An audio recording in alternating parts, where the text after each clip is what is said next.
Social media पर देखा जा रहा है कि चाहत फतेह अली खान को दो लड़के अंडे मारकर भाग गए।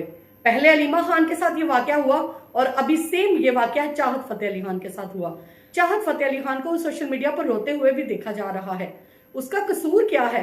दूसरों को हंसाता है। हो सकता है कि वो हमारे लिए परफेक्ट ना हो, और एक दफा ये भी सोच लिया करें कि पता नहीं कितने लोगों के लिए हम भी परफेक्ट नहीं हैं, लेकिन क्या इस तरह से हमारे साथ इस तरह की ज्यादती हो तो हम लोग बर्दाश्त करेंगे? एक मिनट के मजाक के लिए किसी भी इंसान की इस तरह से तजलील कैसे कर सकते हैं?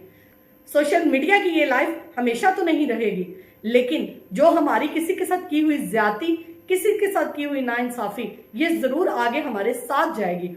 आप लोग क्यों नहीं ये देखते कि हम लोग मुसलमान हैं, और मुसलमान वही होता है जिसके हाथ और जुबान से दूसरा मुसलमान महफूज रहे। हजरत अली का भी कौल है कि किसी शख्स के मुंह पर उसको बेइज्जत कर देना उसे कत्ल करने के मुतरादिफ है।